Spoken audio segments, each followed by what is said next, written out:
So, good morning, children. Last class we have seen about the autotrophic mode of nutrition in plant, isn't it? So, are you remembering? So, today we are going to see other modes of nutrition in plants. Okay, so we know that in autotrophic mode of nutrition, plants will prepare their own food in the presence of sunlight by the process called photosynthesis, isn't it? So, some plants, they do not have chlorophyll. Okay, so these plants they cannot able to do photosynthesis process, so they cannot able to synthesize their food. Okay, so plants, we know last class we have seen that plants which have chlorophyll, they will absorb the sunlight and prepare the food. Yes, these plants, some plants, they do not have chlorophyll and they cannot synthesize their own food. So they will use heterotrophic mode of nutrition. Okay, so how do they survive and from where do they derive nutrition? That we are going to learn in this class. Okay, so like humans and animals, such plants depend on the food produced by other plants. Okay, so only we are saying that they use heterotrophic mode of nutrition. Understood, children? So now we can see the other modes of nutrition in plants one by one. So first one is parasitic mode of nutrition. Okay, so some plants, they will live on other plants, okay, and take nutrient from the plants in which they live. Okay, so some plants, they will live on other plants and take nutrient from the host plant. Host plants means the plant in which they live. Okay, so what is meant by host? The plant in which these parasitic plant grow is called as what? Host plant. Okay, so from the host plants, these plants will take the nutrients which is needed for their growth. Understood, children? So example for parasite is Cuscuta. Okay, so Cuscuta is called the parasite. Why Cuscuta is called as parasite? It does not have chlorophyll. Okay, so this Cuscuta plant does not have chlorophyll, so it take ready-made food from the plant on which it is climbing. So in this picture you can see the host stem. Upon the host stem, the parasite plant Cuscuta is climbing. Yes, so it takes the nutrient from the host plant where it is living. Okay, so the plant on which it climbs is called as what? Host plant. Okay, now you can see in the picture Cuscuta plant. So it is a parasite. Yes, so it is climbing over the host plant and it will live on the host plant and take nutrient which is needed for it from the host plant. Understood, children? Now the plant, some plants, okay, there are few plants which can trap insects and digest them. Okay, such plants may be green or some other color. Okay, they can trap insect and they will digest them. Okay, so example for such type of plant is pitcher plant. Okay, so these plant, they will eat insect. They are called as insect eating plant. So they are insect eating plants, no? So they are called as insectivorous plants. Okay, so these plants, they will eat insects. So here you can see the picture of the pitcher plant. Yes, so this pitcher plant's leaf is modified like a jug like structure. Okay, you can see in the picture. Yes, so the pitcher like or jug like structure, this is the modified part of the leaf. Okay, and the apex of the leaf forms a lid which can be open and close the mouth of the pitcher. Okay, inside the pitcher there are hair, okay, which entangle the trapped insect. That means it will once the insect once the insect enter into the pitcher, the hair will not allow the insect to escape from it. That is called entangling. Okay, the hair which is present inside the pitcher, it will entangle the trapped insect. Okay, once the insect is trapped inside, the lid will closes. Okay, and the insect is killed by the pitcher. Insect is killed by the juices secreted in the pitcher. Okay, so this pitcher will secrete certain juices which will kill the insect. Okay, and after that the nutrients will be absorbed by the plant. Okay, so such insect eating plants are called as insectivorous plants.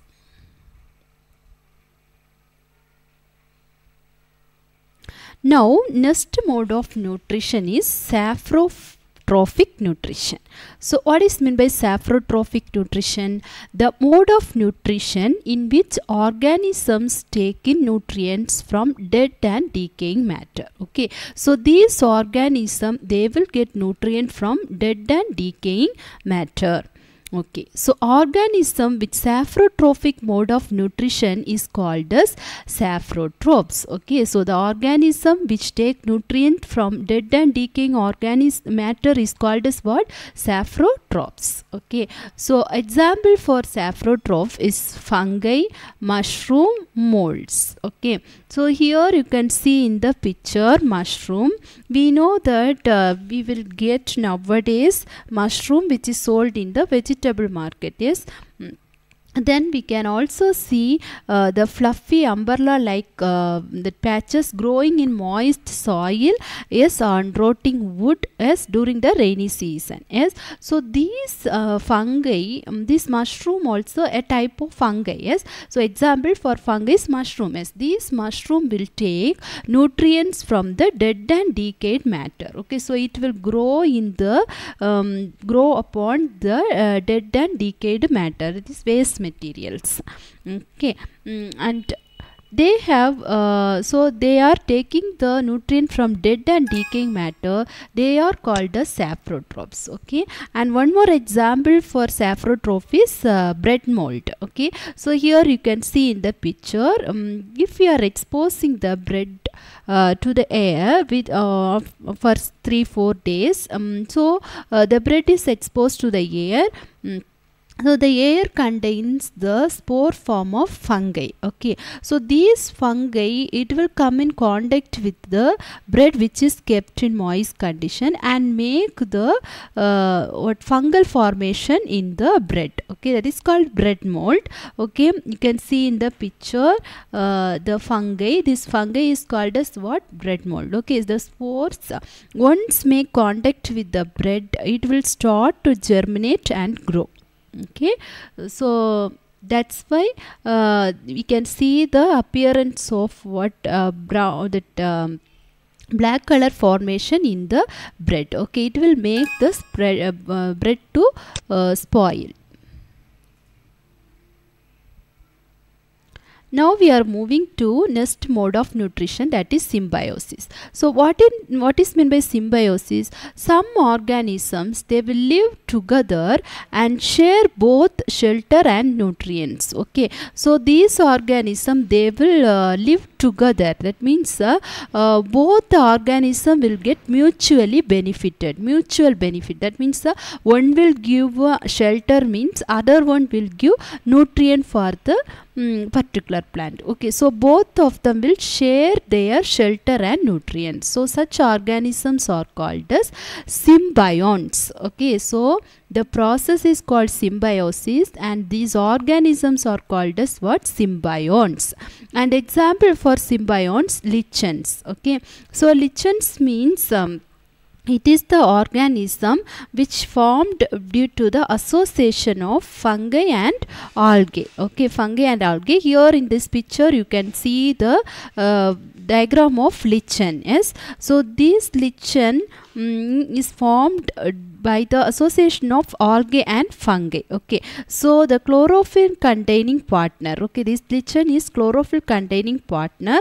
So so chlorophyll is present in the algae, and fungus also, they will live together. Okay, so they are called the symbionts. So the fungus will provide shelter, water and minerals to the algae. Okay, the fungus will provide shelter, water and minerals to the algae, and in return the algae prepares and provides food to the fungus. Understood, children? So both the organism, they are living together and sharing both shelter and nutrients. Now we can see about how nutrients are replenished in the soil. Okay, so we finished the other mode of nutrition in plant.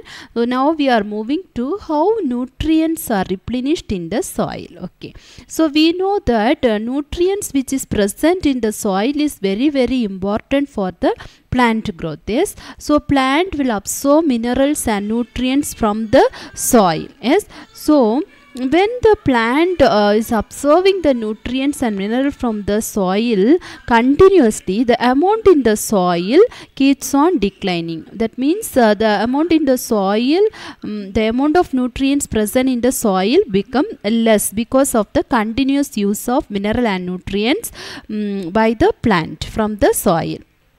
So the farmers will use fertilizers and manures in order to enrich the nutrient content in the soil. Okay, so they will use the fertilizers and manures which contain nitrogen, potassium, phosphorus. Okay, so these fertilizers will enrich the nutrients present in the soil.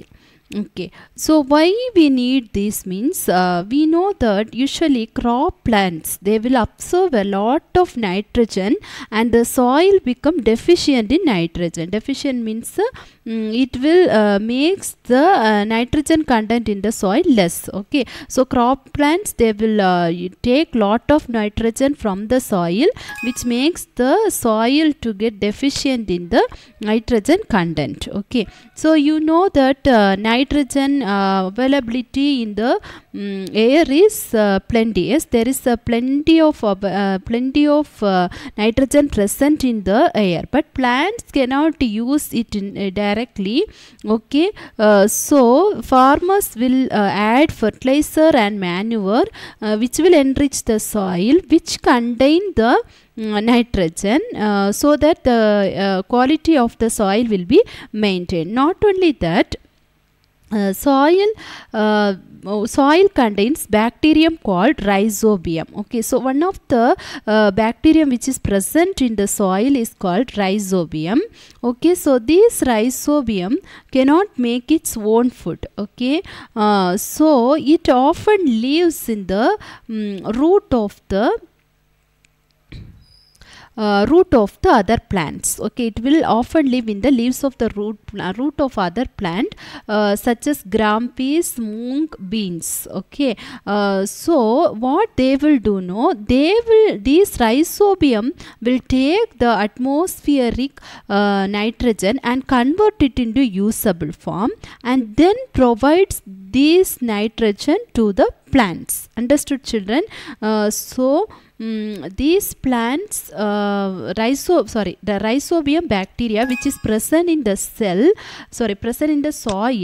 it will convert the nitrogen which is present in the atmosphere to usable form, and it provides that nitrogen to the plant. Okay, so plant in turn, it will provide food and shelter to the bacteria. So here you can see the same type of relationship, that is symbiotic relationship. So here plant is providing food and shelter to the bacteria. In turn, the bacteria is providing nitrogen to the plant, yes, which is necessary for the growth of plant. Understood, children? So both of them sharing their shelter and nutrients. So they have a symbiotic relationship. So in this picture you can see how the rhizobium acting as a symbiont. Okay, so rhizobium bacteria, it has the ability to convert the atmospheric nitrogen into soluble form. Yes, so this rhizobium, it will grow in the root nodules of the plant. Okay, here you can see the root nodule. So the green color, this is called as what? Root nodule. Okay, inside these root nodules, the rhizobium bacteria will grow. Okay, and it will take the atmospheric nitrogen and convert it into usable form, and it will give to the plant. Okay, so these rhizobium bacteria, it will not live in all plant. Okay, it will live in the roots of only leguminous plants such as peas, mung, beans, gram. Understood, children? So most of the pulses are obtained from the leguminous plant. Okay, in this chapter you learned that most of the plants are autotrophs. Only a few plants are parasitic or saprophytic. They derive nutrition from other organisms, and all animals are categorized as heterotrophs because they depend on plants for their food. So that's all about this chapter. So I have finished this chapter. So if you have any doubt, you can ask children. I will send the notes through WhatsApp. Children, please copy the note in your classwork. Okay, write neatly. So first page of the classwork, you have to put the date. Okay, to date and today's date, and heading topic of the lesson. The topic of the lesson is